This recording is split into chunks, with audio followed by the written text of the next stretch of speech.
আমরা যারা এডিটিং করি তাদের জন্য অনেক সময় বিভিন্ন ধরনের ফুটেজ প্রয়োজন পড়ে, যেমন ধরুন গ্রিন ব্যাকগ্রাউন্ড ফুটেজগুলো খুব প্রয়োজন পড়ে। আজকের এই ভিডিওতে আমি আপনাদেরকে দেখাবো যে কোনো ভিডিওর ব্যাকগ্রাউন্ড চেঞ্জ করে গ্রিন ব্যাকগ্রাউন্ড কিভাবে অ্যাড করবেন আর তা কিভাবে ভিডিওতে ব্যবহার করবেন। তো ভিডিওটি খুবই গুরুত্বপূর্ণ হতে চলেছে নতুন ক্রিয়েটরদের জন্য। ভিডিওতে লাইক করে চ্যানেলটি সাবস্ক্রাইব করুন এমন সিক্রেট টিউটোরিয়ালের জন্য। তো চলুন শুরু করা যাক।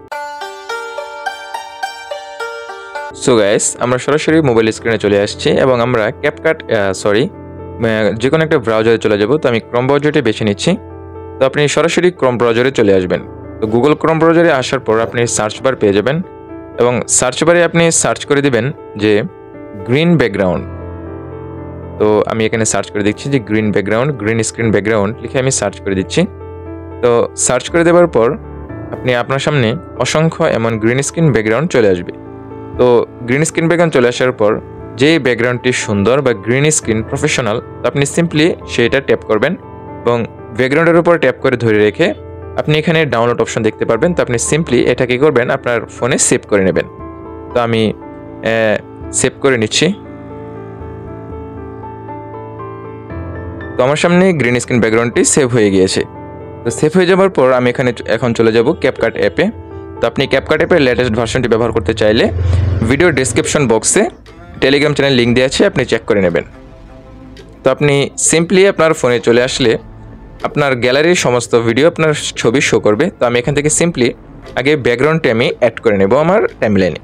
তো আমি আমার টাইমলাইনে ব্যাকগ্রাউন্ডটি অ্যাড করে নিচ্ছি। আপনারা দেখতে পাচ্ছেন যে খুব সুন্দরভাবে আমি কাজগুলো করছি। তো নিচে যে টুলসগুলো দেখতে পাচ্ছেন আপনি সেগুলো ডান দিকে সামান্য স্ক্রল করলে অ্যাকসেপ্ট রেশিও দেখতে পাবেন। তো আপনি সিম্পলি 60:9 যে রেশিওটা আছে ইউটিউবের, সেটা আপনি সিলেক্ট করে নেবেন এবং টিকমার্কে ক্লিক করে দেবেন। তো টিকমার্কে ক্লিক করে দেওয়ার পর আপনি এখানে ওভারলে অপশন পেয়ে যাবেন। তারপরে ওভারলেতে ট্যাপ দেবেন, তারপর অ্যাড ওভারলে পেয়ে যাবেন, অ্যাড ওভারলেতে ট্যাপ করবেন। অ্যাড ওভারলেতে ট্যাপ করার পর আপনি যেই ভিডিওর ব্যাকগ্রাউন্ডে চেঞ্জ করতে চাচ্ছেন সেই ভিডিওটি এখান থেকে অ্যাড করে নেবেন। তো আমি এই ভিডিওটি এখান থেকে অ্যাড করে নিচ্ছি, রোনাল্ডোর একটা ভিডিও। তো ভিডিওটি অ্যাড করে নেবার পর আপনি দেখতে পাচ্ছেন যে টাইমলাইনে আমার ভিডিওটি অ্যাড হয়ে গিয়েছে। তো আমি সিম্পলি এখানে কি করব, যেহেতু আমার ভিডিওর টাইমলাইনটা বড়, তো সেজন্য আমি আমার ব্যাকগ্রাউন্ডের টাইমলাইনটা একটু বড় করে নেব। তো আমি সিম্পলি আমার ভিডিওর টাইমলাইনটা আমি বড় করে নিচ্ছি বা ভিডিওর সমান করে রেখে দিচ্ছি।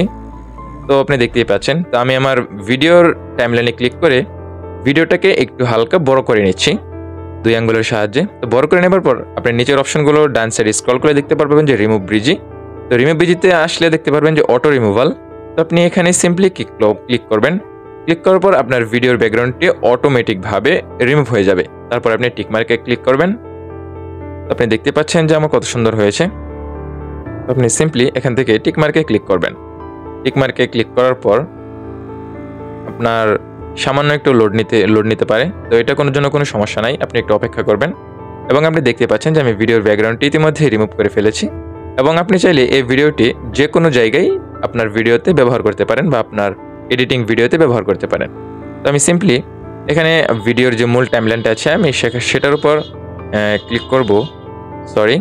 আমি এটা ক্লিক করব না, আগেই আমি আপনাদেরকে আগে আরও কিছু টিপস দিয়ে নেই।